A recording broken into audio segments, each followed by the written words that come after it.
Olá, prefeituras de pelo menos 15 capitais brasileiras anunciaram o cancelamento total ou parcial das festas de Réveillon por conta da Covid.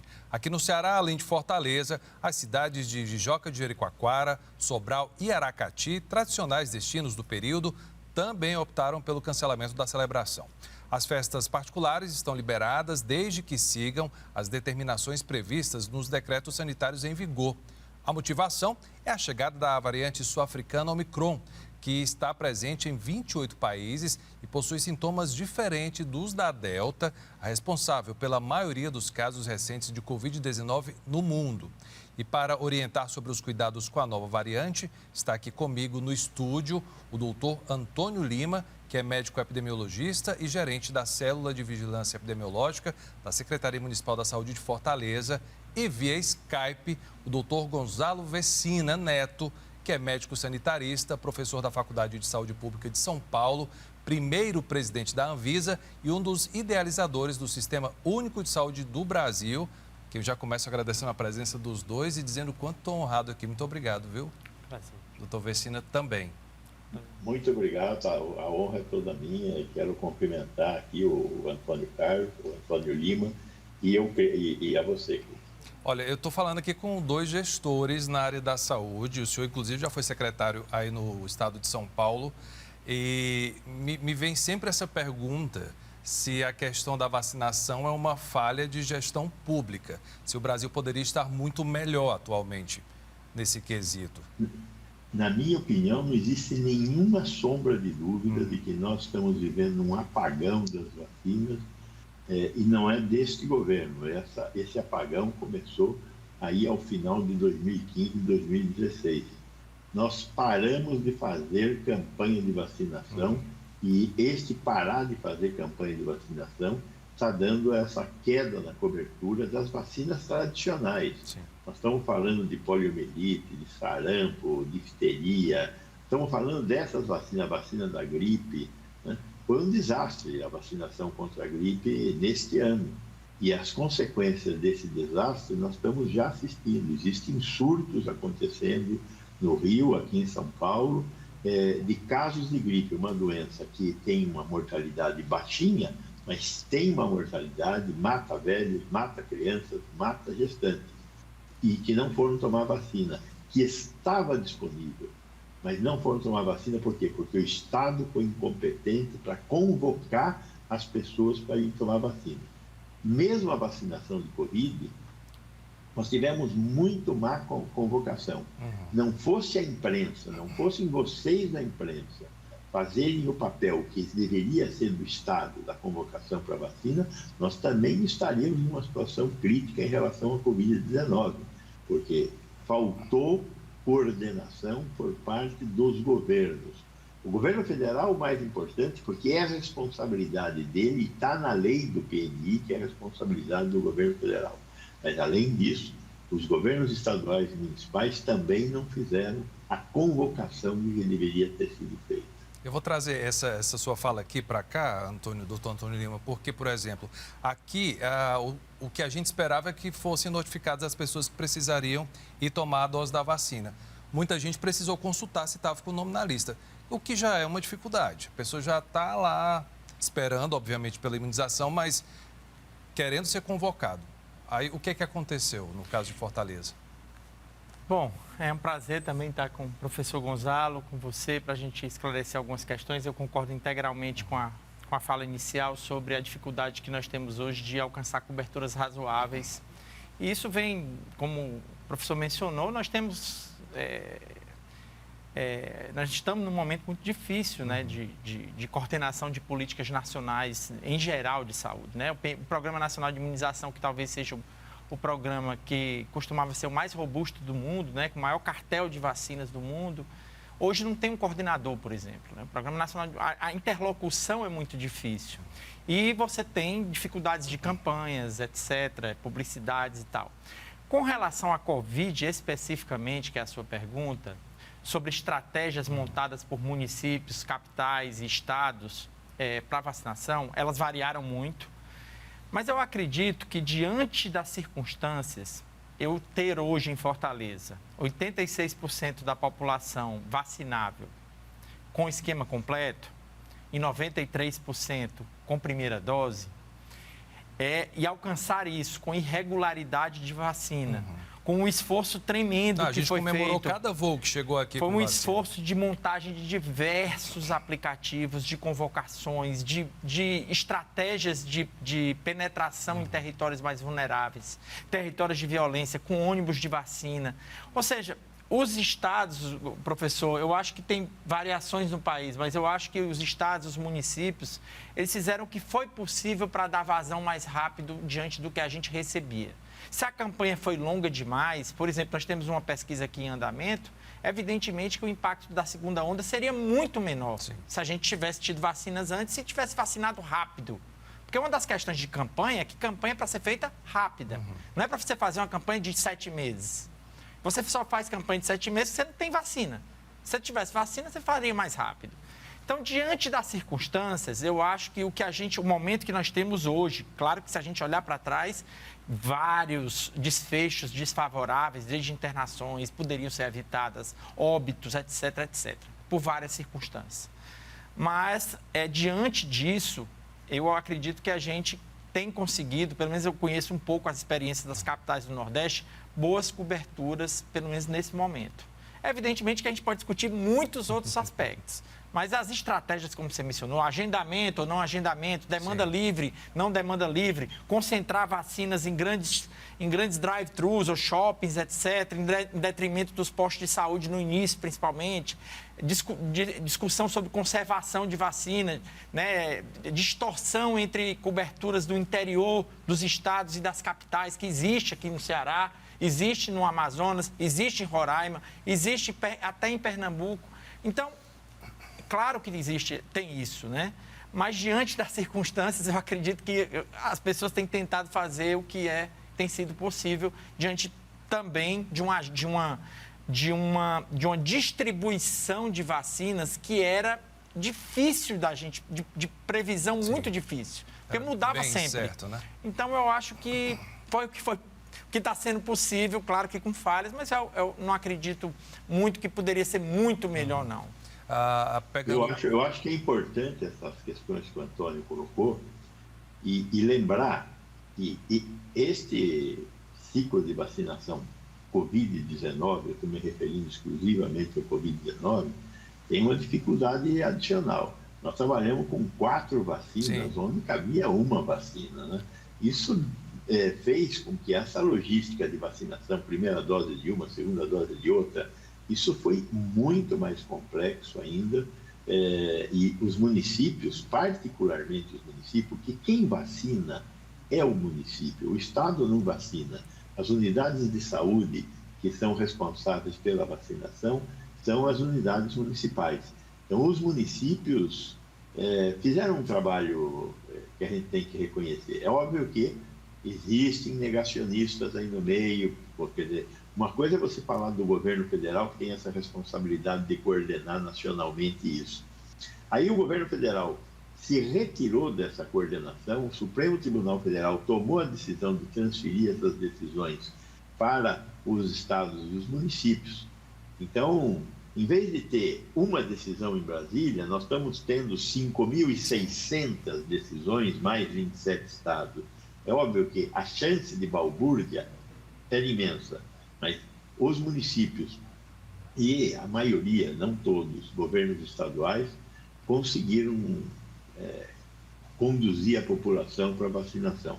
E, nesse sentido, eu volto a me referir ao trabalho importante da imprensa, vigiando e empurrando o agente do poder público no sentido e direção corretos. O pessoal tá de olho mesmo. Doutor Vecina, o governador, inclusive, ele faz lives semanais aqui com a população nas redes sociais.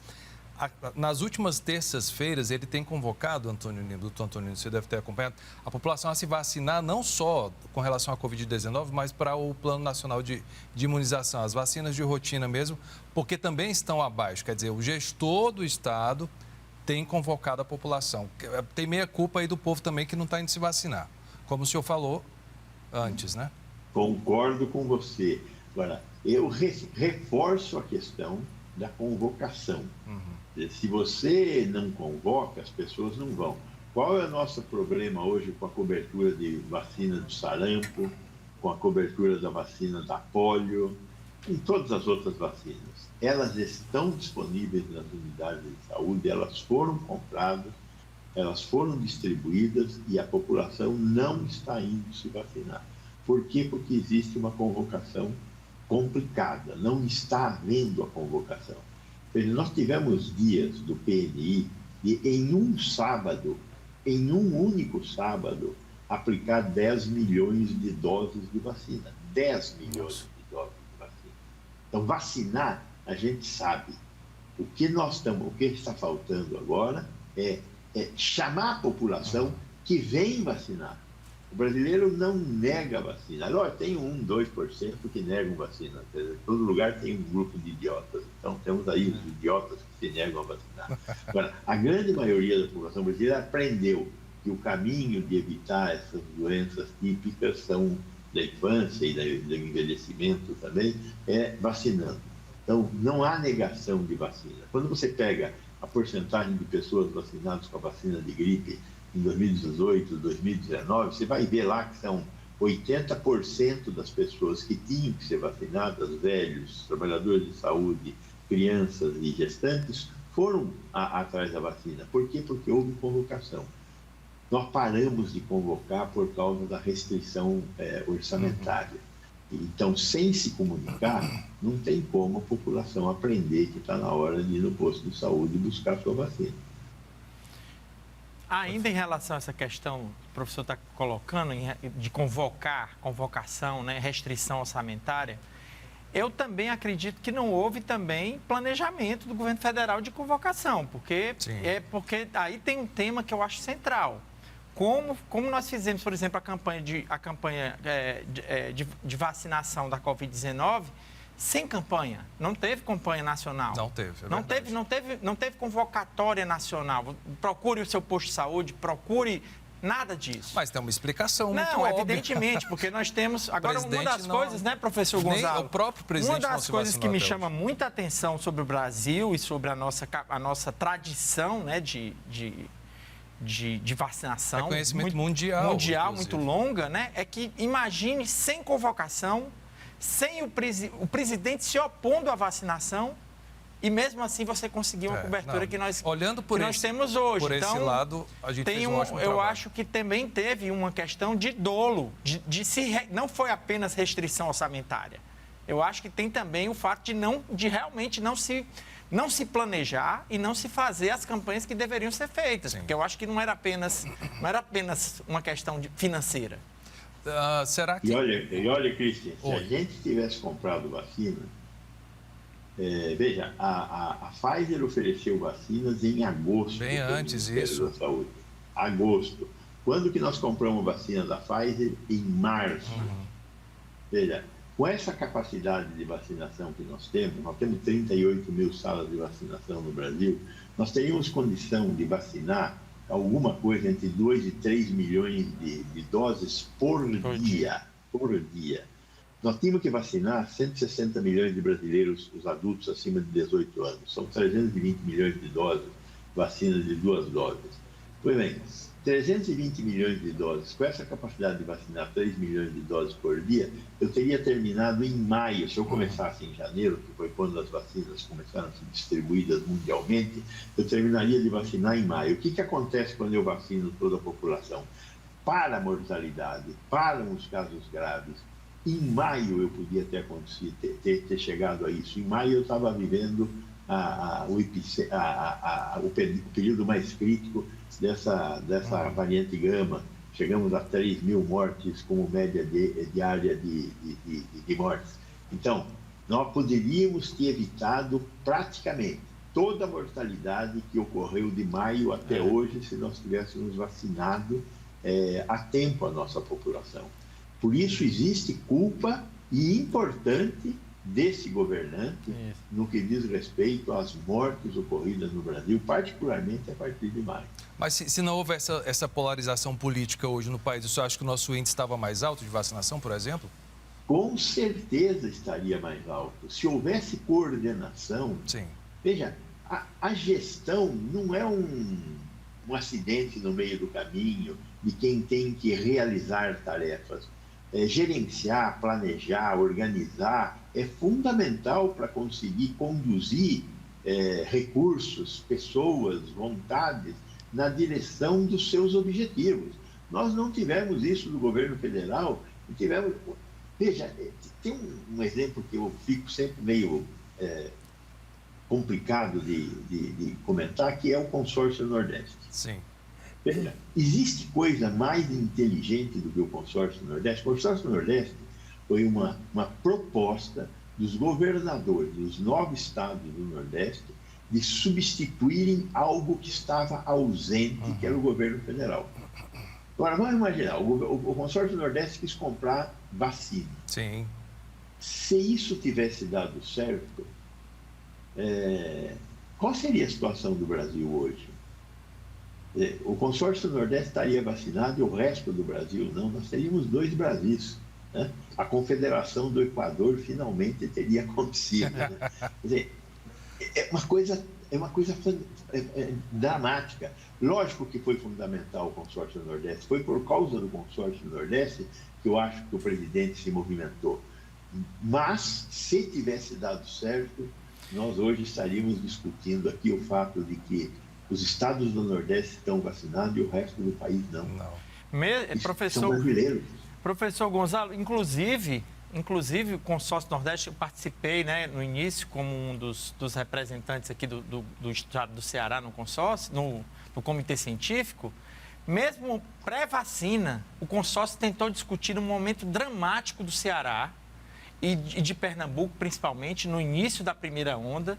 O consórcio tentou se reunir para comprar, para discutir, para tentar, numa atmosfera mais colaborativa, juntos, né, adquirir os insumos básicos, além, evidentemente, de respiradores, leitos de UTI, etc., juntos numa discussão com a China. E isso não foi possível de ser feito, né? Então, nós não sofremos só por falta de vacina. Nós sofremos a primeira onda aqui no Ceará, pelo menos, que foi precoce, inclusive por falta de insumo básico. A nossa atenção primária de saúde deixou de ir para os territórios, muitas vezes por falta de EPIs mais simples possíveis, tipo protetor facial, e ainda havia muito desconhecimento, máscaras, luvas, né, aventais, que a gente estava tentando comprar na China e não tinha uma atmosfera nacional de debate, de colaborativa, de compras conjuntas. Isso dificultava muito, que a gente estava ali junto, a gente estava competindo tanto com os Estados Unidos, que também vivia ainda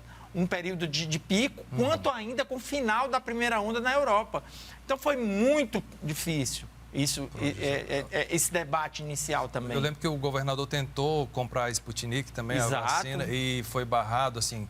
Tentativas houveram diversas aqui, mas sempre esbarrava ali na determinação do governo federal. Lembrando que nós temos um governo do PT aqui no Ceará, né? Então, talvez isso até dificultasse um pouco as coisas também, acredito eu. Com certeza, essa questão política foi uma questão que esteve metida aí no meio o tempo todo, né? E eu acho que o consórcio Nordeste foi importante para empurrar o governo federal. Quer dizer, ou ele fazia, o consórcio Nordeste ia fazer, e isso seria uma vergonha maior ainda, né? Então, foi importante a atividade do consórcio Nordeste. Mas nós cometemos bastante erros, o governo federal em particular, cometeu bastante erros na condução dessa pandemia. Outras coisas aconteceram porque nós fomos aprendendo, né? Essa questão do uso dos EPIs, essa questão de, num primeiro momento, a gente chegava em casa, dava banho em pizza. Sim, sacola de supermercado. Hoje o pessoal está mais tranquilo. Hoje nós sabemos que nós exageramos nessa questão de que o contato também infecta uma pessoa. Sim. Mas hoje nós aprendemos que o mais importante, de longe, é a questão respiratória, e por isso as máscaras ganharam um protagonismo diferente. Mas existe o contato? Existe, porque essas gotículas de água que nós emitimos, que são as responsáveis pela transmissão do vírus, elas se depositam. Então, em superfícies sólidas, elas vão ficar viáveis durante algum tempo. Agora, eu me lembro, no início da pandemia, e eu tenho slides disso até hoje, de que algumas fontes diziam que o vírus ficava viável em determinado tipo de superfícies por 9 dias. Nossa! Né? Imagina, o vírus desseca em cima dessas superfícies um pouco mais porosas em minutos. Uhum. Então, não é por aí, né? Nós exageramos. Mas isso faz parte do aprendizado. Nós e o mundo inteiro fizemos essa bobagem. Agora, outras bobagens foram bobagens brasileiras. E isso facilitou fake news, que também a gente precisa lutar contra até hoje, né? Infelizmente, porque o pessoal ouve aqui, propaga ali e vira uma verdade também. É preciso ter cuidado. Impressionante o número de fake news. O Antônio deve ter um monte de exemplos aí também, né? Eu que assisti de vídeos e fui chamado para discutir a opinião de médicos falando bobagem na internet. Agora, todos esses médicos que estão falando bobagem na internet, eles estão vendendo alguma coisa. Vendendo, estou falando comercialmente mesmo. Né? Então, tem aí uma médica que é responsável por ozonoterapia. O que ela quer? Ela não quer que as pessoas... Ela quer que as pessoas não tomem vacina, mas vão tomar ozônio via anal. Ela, faça-me o favor. Cobra R$3.000 por sessão ainda. Meu Deus. Dentro desse parâmetro da dificuldade que o doutor Antônio Lima falou, tem coisas boas que a gente conseguiu extrair. A criação do capacete Elmo, por exemplo, aqui no Ceará. Não sei se o senhor conhece, doutor Versina. Sim, conheço. Que é uma... Concordo com você. Foi uma bela de uma descoberta, o capacete Elmo. Para melhorar a utilização de oxigênio e a oxigenação de pacientes que eram mal oxigenados com a máscara comum. Né? E que é fruto nosso aqui da Escola de Saúde Pública, parceria também, dentro desse parâmetro de que não tinha acesso a equipamentos para internação na época de UTI. Exato. Foi uma iniciativa, né, da Escola de Saúde Pública, acho que na época coordenado pelo professor Marcelo Alcântara, era uma iniciativa dele, inclusive. Ele é um dos criadores, junto com a própria universidade, estado, etc. Foi muito importante, né, naquele momento que nós tínhamos dificuldade de acesso aos respiradores, né, foi um momento muito difícil e rapidamente foi desenvolvido, apoio também da Federação das Indústrias. Eu acho que muitas coisas a gente aprendeu. O professor Gonzalo falou, por exemplo, do início, quando a própria Organização Mundial de Saúde tinha dificuldade de indicar em que momento o indivíduo deveria procurar assistência médica. Teve muita discussão sobre isso, se devia ficar em casa e só procurar se tivesse dificuldade respiratória. Isso foi outra coisa que foi aprendida, né? que era importante que o paciente buscasse imediatamente a unidade de saúde. A outra coisa também, essa intubação precoce, né, professor Gonçalo? Havia muita indicação de intubação precoce, aqui houve muito esse debate, né, que foi superado, né? O próprio uso da pulsoterapia com corticoide também foi um dos logo depois de um artigo publicado e da adoção da dexametasona pelo Sistema Nacional de Saúde inglês, a gente também incorporou no protocolo daqui. Teve muita coisa boa e infelizmente, ainda ontem eu vi que ainda há debate sobre a tentativa de manutenção do aquele famigerado tratamento precoce que está aí em audiência pública. Ainda ontem foi feita uma carta por alguns funcionários do Ministério da Saúde para que não se abortasse o tratamento precoce, depois de tudo que a gente passou, depois do idealizador da cloroquina, né, professor Gonzalo, o doutor Didier, que foi definitivamente acusado de charlatanismo, né? Que foi o principal estudo inicial da cloroquina foi dele, né? Com aqueles resultados ainda muito incipientes, com poucos pacientes, agora foi definitivamente taxado de charlatão e a gente hoje continua em Fortaleza com vários médicos, planos de saúde que continuam a indicar pelo menos alguns... Não é só em Fortaleza. Não. Esse mérito não é só nosso. Não, nós estamos no Brasil inteiro médicos idiotas e alguns deles mal intencionados que continuam achando que o kit Covid serve para alguma coisa. Aliás, essa é uma questão, não só a questão do kit Covid.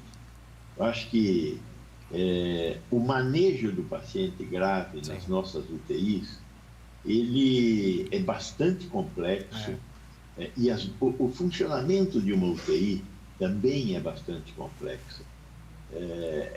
Essa crise trouxe uma nova situação. Veja, nós temos uma população envelhecida e temos procedimentos médicos que há 10 anos atrás nós não faríamos num octogenário, né? Por exemplo, uma troca de joelho, uma coxa femoral, uma cirurgia cardíaca. Hoje, com certeza, nós temos tecnologia para realizar essas cirurgias. Nós precisamos ter uma UTI que funcione muito bem, porque as primeiras 24, 48 horas, uma pessoa idosa, ela terá uma agressão cirúrgica tão pesada que ela vai desestabilizar. Sim. Em 24, 48 horas, eu recoloco aquela pessoa em condição e ela vai ter uma qualidade de vida muito melhor depois de fazer a substituição de uma prótese de joelho numa pessoa que não estava conseguindo andar, estava com uma artrose do joelho. Então, em 2 dias ela volta a andar. É uma mudança muito grande do ponto de vista de qualidade de vida. Para isso eu preciso ter uma boa UTI, não só um bom cirurgião, não só um bom centro cirúrgico, ter uma boa UTI. Essa crise sanitária nos revelou que nós temos UTIs muito ruins na maior parte do país. Nós tivemos uma mortalidade excessiva nas UTIs. Isso. Essas estatísticas têm que ser levantadas, nós temos que estudar essas estatísticas e discutir com os prefeitos, os governadores, como é que nós vamos fazer para melhorar a qualidade das nossas UTIs, para conseguir dar um tratamento melhor para nossos pacientes. Então, esses protocolos com o uso de corticosteroide, com a utilização de heparina, que também foi outro aprendizado importante dessa crise, são muito importantes. As equipes de UTI não podem ter só o médico plantonista, tem que ter o médico plantonista e tem que ter o médico que faz atenção horizontal, né? Então, a UTI é um negócio caro, mas de alta eficácia para salvar vidas, se nós estivermos realmente preocupados com fazer o uso das melhores evidências. Perfeito. Eu vou ter que pedir licença para vocês dois para chamar um intervalo rapidinho aqui. O Cena Pública vai para o intervalo. Eu te convido a dar uma olhada nas nossas redes sociais. Tem Facebook, tem Instagram, @TV Ceará, e o canal da TVC no YouTube. Acesse lá e confere o conteúdo. A gente volta já. O Cena Pública está de volta, recebendo hoje o Dr. Antônio Lima, que é médico epidemiologista e gerente da Célula de Vigilância Epidemiológica da Secretaria de Saúde de Fortaleza, e via Skype o Dr. Gonzalo Vecina Neto, que é médico sanitarista e professor da Faculdade de Saúde Pública de São Paulo. A gente vai falar agora sobre os cuidados que se deve ter durante as festas de fim de ano, principalmente depois da confirmação de casos da variante Omicron da Covid no Brasil. Doutor Antônio Lima e doutor Vecina, se a vacinação na África, por exemplo, tivesse sido mais efetiva, essa variante poderia não existir, na opinião de vocês dois? Bom, eu pessoalmente acho que... Veja bem, o que é uma variante? Uma variante é fruto de um erro que a natureza comete ao fazer uma cópia. O vírus não é considerado uma forma de vida porque ele não consegue se reproduzir. Ele precisa de uma outra célula para se reproduzir. Então, ele invade as nossas células e coloca o maquinário genético das nossas células a seu serviço para fazer uma cópia. A natureza comete erros. Ela comete erros, inclusive, em nós. Nós também temos problemas de mudança da nossa genética ao longo da nossa vida. Agora, esses erros, eles permanecem ou não permanecem? Depende deles tornarem aquele indivíduo que teve uma cópia realizada melhor ou não. Então, quando essa cópia melhora a existência daquele micro-organismo, ele passa a prevalecer sobre todas as outras cópias existentes. Então, qual é o objetivo do vírus? Maior espalhamento e menos letalidade. O vírus não quer matar o hospedeiro, o vírus quer manter o hospedeiro vivo. Então, o que está acontecendo na África, o que está acontecendo na Europa, com um monte de casos da variante Delta, é justamente um aumento do número de cópias erradas. o que pode vir a dar lugar ao aparecimento de variantes, como foi o caso da Ômicron. Então, por causa de uma deficiente vacinação, eu tenho um aumento do número de casos, e porque eu tenho um aumento do número de casos, eu tenho uma probabilidade maior da ocorrência de novas variantes, como foi o caso da Ômicron. Por que Pode falar, doutor Antônio. Eu acho que tem uma questão em relação à vacinação que está sendo discutida desde o início. Eu acho que o diretor-geral da OMS tem debatido muito isso, que é o fato de você estar hoje com o continente africano com menos de 10% da população com primeira dose. Gigantesco, inclusive. Né? Então, evidentemente que a desigualdade, que esse apartheid vacinal está acontecendo a olhos vistos. Criou-se um apartheid. Né? Então, assim, claro que o aparecimento de uma nova variante, em tese, né, como o professor mencionou, significa que está havendo maior circulação viral, né? O vírus está circulando livremente e a probabilidade de novas variantes aumenta. Agora, o que é mais surpreendente é que, diante disso, a ação das nações é isolar a África. Ou seja, a África, você identifica, uma rede genômica da África do Sul identificou, divulgou, debateu, a variante nem sequer se tornou uma variante de interesse, ela foi direto para uma variante de preocupação, o que significa que, em tese, ela pode ter ou maior transmissibilidade, ou maior virulência, ou maior escape das medidas de prevenção, que pode ser vacina, que pode ser máscara, que pode ser qualquer coisa desse tipo, né? Então, ao invés do debate, né, de se fazer um debate sobre a necessidade de você reduzir as desigualdades e de você ter uma vacinação mais rápida na África, você faz o quê? Você isola os países da África Austral. Que é o apartheid que se criou. E o caso brasileiro ainda é mais emblemático. O caso brasileiro isola, mas não cobra comprovante vacinal. Explica isso, o pessoal que vem de fora... Como isso é possível? Uma das coisas que a gente discutiu aqui antes foi o começo que se debateu muito da necessidade que nós tínhamos, eventualmente, de cobrar, né, o comprovante. Isso nunca foi aceito. O Brasil é como se fosse, professor Gonzalo, como se nós pudéssemos ser uma nação para o turismo dos antivacinas, dos antivaxers. Exatamente. Ou em que lugar nós podemos ir? Para o Brasil, que é o país que não cobra o comprovante vacinal. Ou seja, eu vou para um restaurante... Ontem, aqui em Fortaleza, professor, é obrigatório, é compulsório. E eu fui cobrado pelo meu passaporte.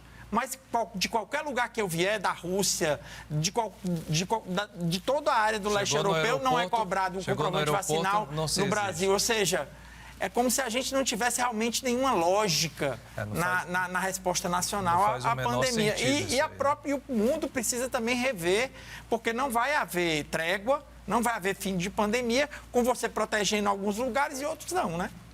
E barraram os... Pode falar, a gente tem que colocar as coisas nos seus devidos lugares. Sim. Esses caras aí, eles chegaram à conclusão que o mundo serve para comerciar. Então, se é para comerciar, tem que distribuir vacina, porque sem vacina não tem comércio que vai ocorrer sem aumentar o número de casos e mortes. Então, a gente tem que conversar na linguagem deles. Você quer vender coisas no mundo inteiro? Quero. Então, distribua vacina. Porque enquanto não tiver vacina, você não pode comerciar, não pode vender nada. É um pouco isso que está acontecendo nesse momento. Então, de repente, os Estados Unidos falaram, vamos pensar nessa história de dar vacina. Esse presidente atual está falando isso, outro não falava. Mas esse atual está falando isso, de distribuir vacina. Por quê? Porque eles descobriram que neste mundo, com um bicho circulando por aí, não dá para fazer vendas e ganhar dinheiro. Meu Deus. Olha, deixa eu pedir a atenção aqui de vocês. Até agora, os pacientes infectados pela Ômicron apresentaram apenas sintomas leves. No entanto, a nova variante preocupa a Organização Mundial da Saúde e os países por causa das 50 mutações que essa nova cepa apresenta, sendo 32 apenas na proteína S, que é o principal alvo das vacinas desenvolvidas até agora. Os especialistas acreditam também que a Ômicron pode ser mais transmissível que a Delta, já que aumentou o número de casos de Covid-19 lá na África do Sul. Classificada como B1.1.529, a nova variante do coronavírus, denominada como Ômicron, tem gerado preocupação desde o seu surgimento. O motivo? Estar presente em 5 continentes e ter uma transmissibilidade maior que as cepas anteriores. Naquela região que ele chegou, ele predominou rapidamente diante dos outros, né? Esses vírus eles competem entre si e quando tem um vírus que chega no local e logo só ele que está se multiplicando, significa que ele tem uma capacidade talvez maior do que os outros. Porém, a gente não sabe ainda se esse vírus ele tem alguma capacidade maior ou menor de causar doença. A gente não sabe se ele tem uma capacidade maior ou menor de driblar a proteção das vacinas. Sobre o controle de fronteiras, o especialista afirma ser importante e considera pensar em outras possibilidades de controle. Quando fala bloqueio, que significa que não entra nem sai de jeito nenhum, né? Outra coisa é estabelecer barreiras, testagens, checagem de vacinação, ou seja, é claro que a gente não defende nenhuma, né? Às vezes, emergencialmente, os governos dos estados ou dos países fazem um bloqueio imediato, né, para poder, digamos, fazer uma barreira, depois organizar uma barreira em que as pessoas possam circular. O primeiro alerta sobre a variante Ômicron foi feito por uma médica sul-africana.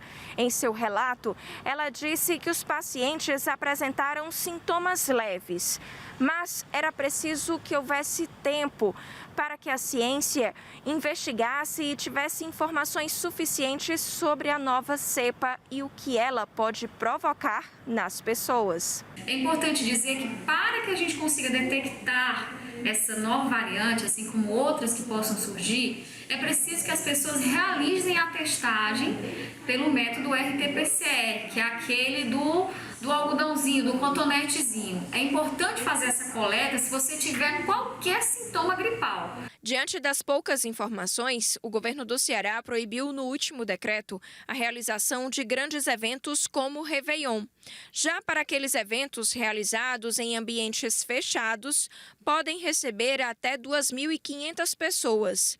Para os eventos em ambientes abertos, podem ter até 5.000 pessoas, mediante apresentação do passaporte da vacina. Outras medidas do decreto foram: academias, teatros e cinemas podem funcionar com ocupação máxima, desde que seja exigido o passaporte da vacina.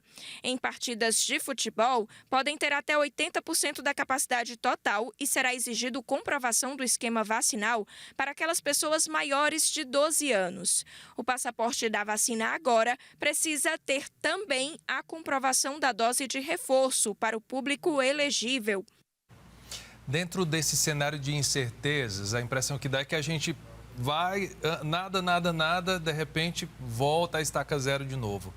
Por exemplo, eu vou voltar a um assunto aqui que ainda é polêmico, a questão da volta às aulas presenciais. Se vocês são a favor ou contra? Eu sou absolutamente a favor da volta às aulas presenciais no pré-universitário. Tá. Crianças e jovens aprendem a conviver um com os outros na escola. Certo. Então, quando nós falamos de volta às aulas, nós não estamos falando de aprender o ABCD. Nós estamos falando em aprender a se socializar. Isso é um negócio que, uma vez perdido, não tem retorno. No mundo civilizado inteiro, a volta às aulas aconteceu. Tem risco para a criança? Tem risco para a criança, tem risco para o jovem. É pequenino, mas existe. Tem risco para os professores? Tem risco para os professores. Mas nós temos que pesar esse risco versus o risco, o dano que a gente está provocando nas nossas crianças. E estamos olhando para o mundo inteiro. Os países civilizados todos foram os últimos a fechar escolas e os primeiros a abrir. Nós fomos os últimos a fechar os bares e os primeiros a abrir os bares. Nós estamos errados. Eu sou, felizmente, eu sou dos que defenderam exatamente essa posição aqui. Inclusive contra vários, discuti com sindicatos, inclusive, tive discussões nos comitês estaduais. Eu acho que a gente perdeu muito tempo no retorno às aulas, tanto da iniciativa privada, mas sobretudo da iniciativa pública, porque nós temos aqui uma situação gravíssima social. Nós tínhamos dificuldade de acesso, como o professor falou, a escola não é só para aquisição de conhecimentos. A escola remota não é o mesmo para uma criança que uma escola em que ela se socializa. Então, eu acho que nós deveríamos ter voltado ainda em 2020. No período interepidêmico, quando foi possível que as escolas privadas voltaram, nós deveríamos ter voltado.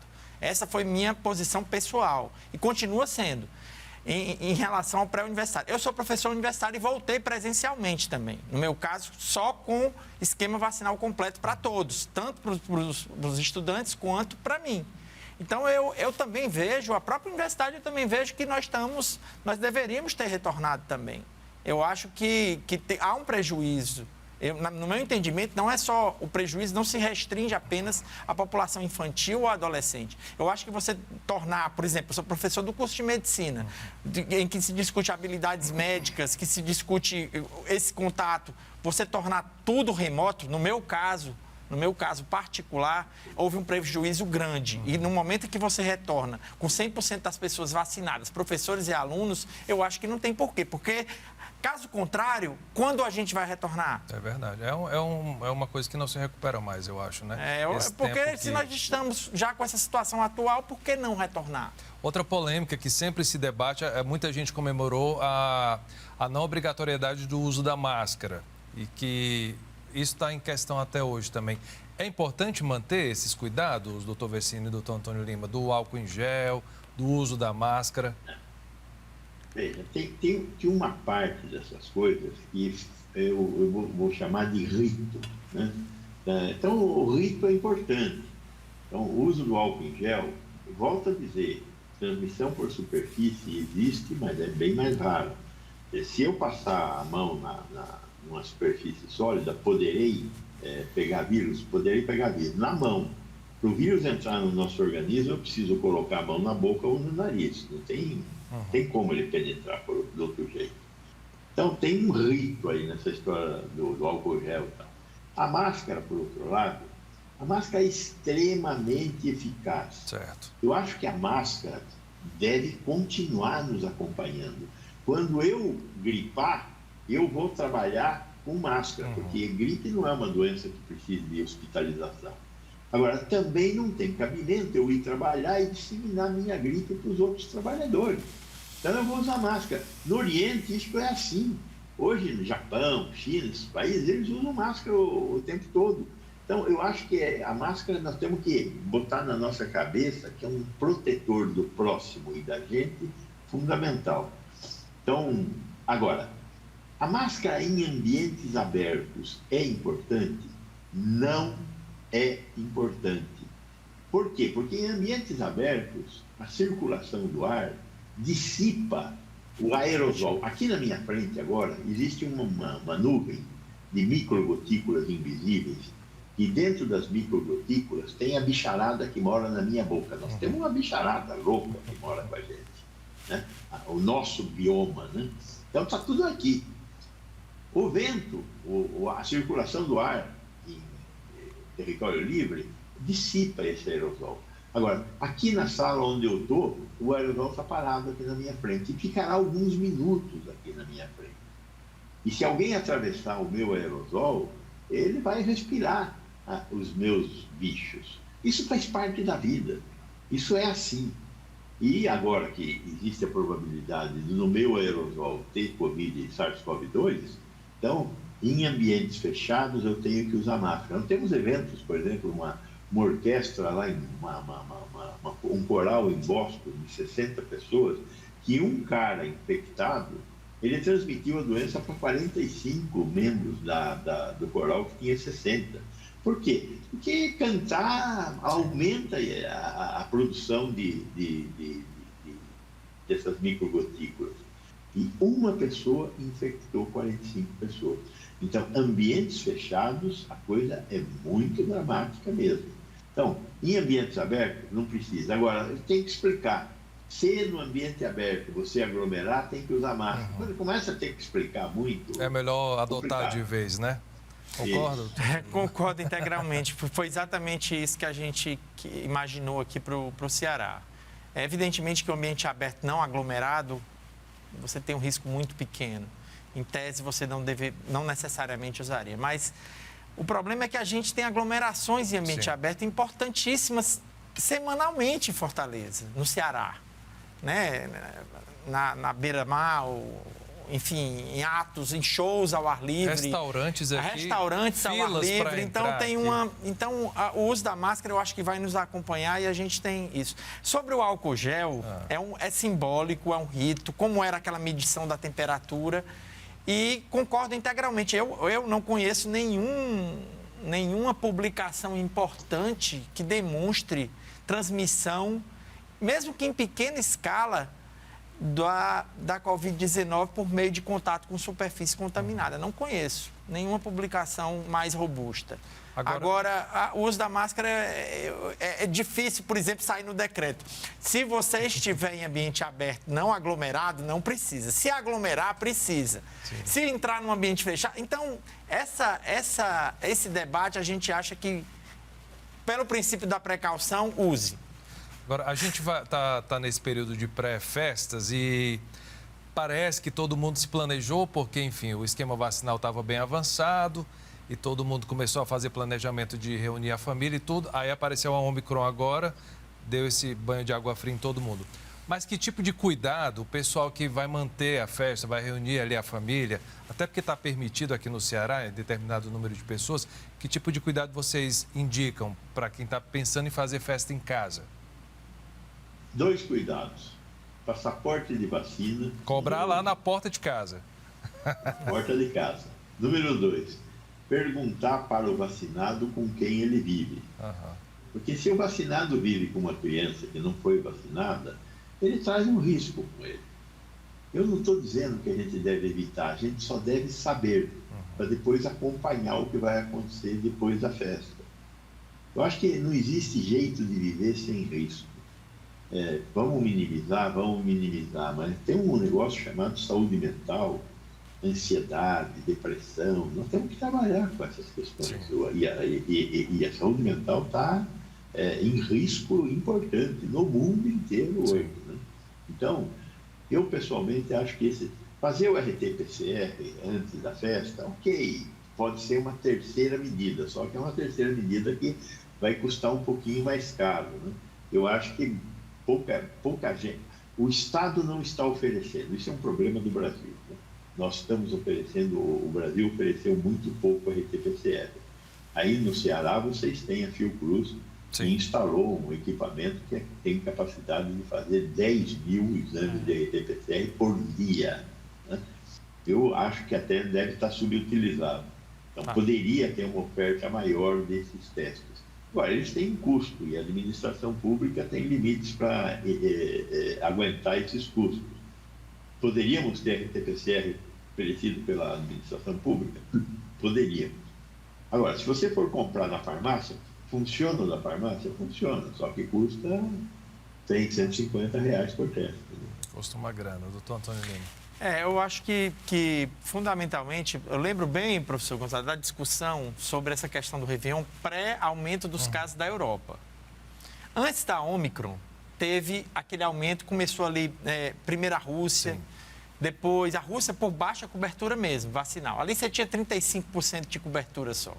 Depois começou na Saxônia, na Alemanha, explosão de casos na Alemanha, chegando até na Baviera, chegando até Holanda, Bélgica. E aí isso já começou a nos deixar um pouco apreensivos com essa questão de Réveillon, de uma festa de Réveillon para 100 mil pessoas, né, em que você teria dificuldade de cobrar o passaporte vacinal, você teria dificuldade de um controle maior e isso também se expressaria em ambientes fechados. Não seria só na beira-mar ou em Copacabana. Você iria ter os hotéis com muita gente, etc, etc.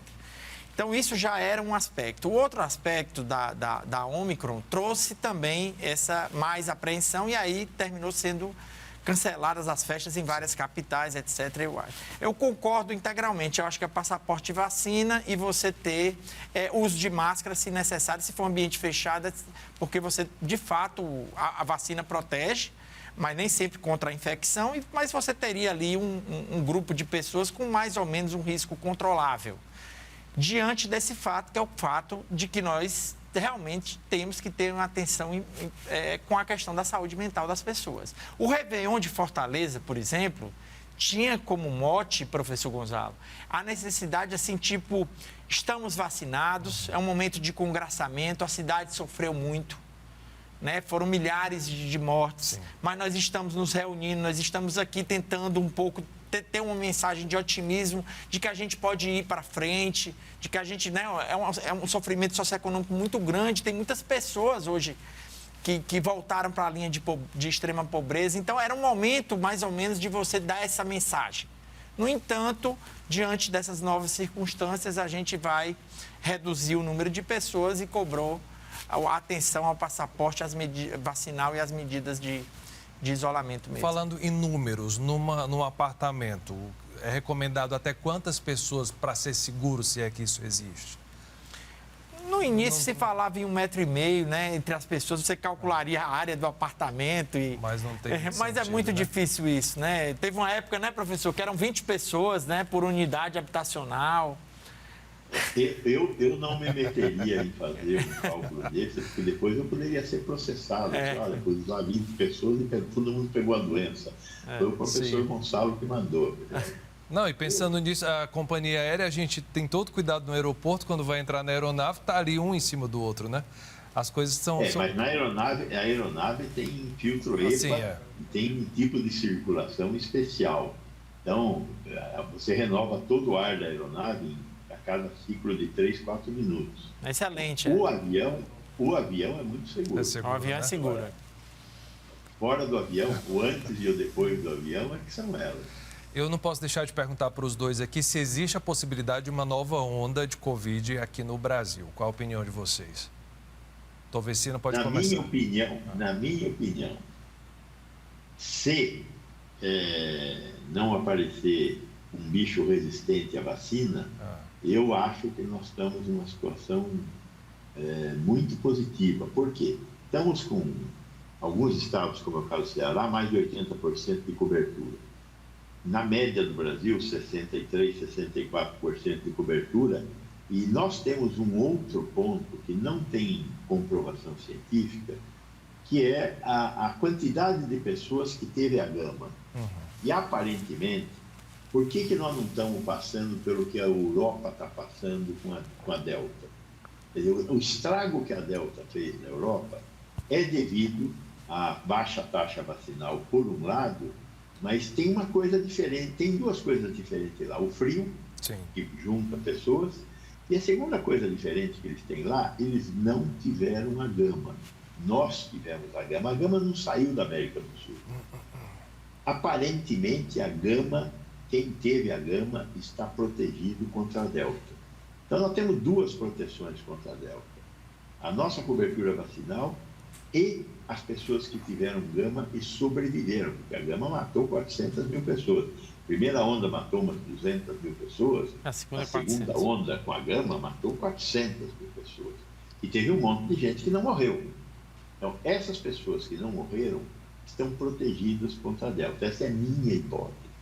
Então, nesta situação, nós estamos próximos dessa ideia da imunidade de rebanho, mas se houver uma mutação e drible as vacinas, ou eventualmente drible também a própria proteção que eventualmente esteja sendo concedida pela gama, nós vamos ter uma nova onda, porque vírus encontra com quem é suscetível, produz doença. E essa é uma coisa que não deve surpreender. É natural acontecer isso. Então, tem suscetível, tem vírus, tem doença, tem morte.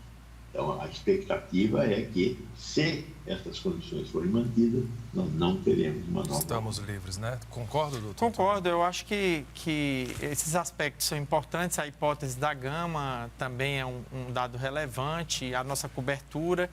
Tem mais um detalhe também que eu acho que talvez conte, que é o fato de que a gente, como a gente vacinou com um delay, com um retardo, em relação à Europa, nós teríamos uma proporção importante das pessoas que ainda estão com 3, 4 meses da segunda dose. Então, é provável que a Europa tenha sofrido um pouco com isso, né? Quando você foi para o reforço, a gente já está indo para o reforço num momento de baixa transmissão. Então, a gente poderia se beneficiar disso. Por fim, Por fim, né, professor, tem esse outro tema que a gente não debateu aqui, que não adianta a gente iniciar agora, mas que eu não sei a opinião do professor Gonzalo, que é essa questão dos antivirais. Essa questão dos antivirais, que a gente lê algumas coisas, né, professor, em relação, por exemplo, ao antiviral da Pfizer, que teria uma grande eficácia e que seria colocado no mercado, porque quebrar-se-ia a patente e rapidamente você teria um tratamento em caso de uma nova onda. Eu não sei se isso também poderia nos beneficiar se de fato houver uma sazonalização da doença em alguma medida. Ou seja, se a gente pudesse ter um novo surto no nosso inverno, né, pessoal? A partir de fevereiro, março, como foi inclusive nos outros anos. Então, isso é um tema que poderia ser também interessante, você passar a ter uma droga. Eu me lembro do oseltamivir contra a gripe, que aí você passou no Brasil, a gente não tratava gripe. Só a partir do H1N1 que a gente começou a usar o Tamiflu, que é uma droga específica, né? Que nós não temos ainda uma droga específica contra a Covid-19. Acho que é um tema interessante. Perfeito, fica aí um tema para o próximo. O grande problema é que tanto o Paxlovid da Pfizer quanto o Molnupiravir da Merck custam caro.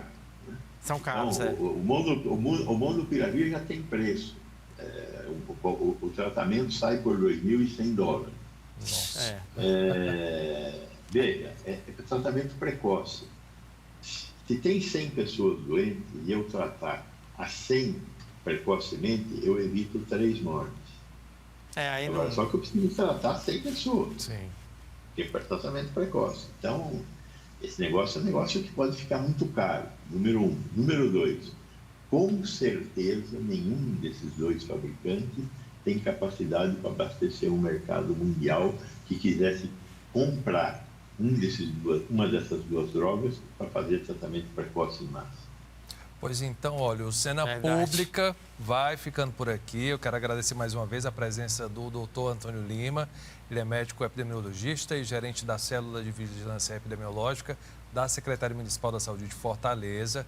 E, claro, também a presença do doutor Gonzalo Vecina Neto, médico sanitarista e professor da Faculdade de Saúde Pública de São Paulo, que está com a gente via Skype. Muito obrigado a presença dos dois, viu? Eu queria agradecer e falar uma coisinha bem rápida de final. Sim. Número 1, o SUS foi fundamental para aguentar esse perrengue todo aqui. Nós, sociedade brasileira, temos que defender o SUS. Número 2, essa doença matou muito mais pobres do que pessoas com dinheiro. Então, a desigualdade mata muito mais do que o vírus, e isso nós temos que combater no nosso país. Bacana a mensagem. Viva o SUS, né? Viva o SUS. Obrigado. Aproveito para te convidar a acompanhar a nossa transmissão nas redes sociais. Tem Facebook, Instagram, @TV Ceará e o canal da TVC no YouTube. Obrigado pela companhia. A gente se vê na próxima semana. Até lá.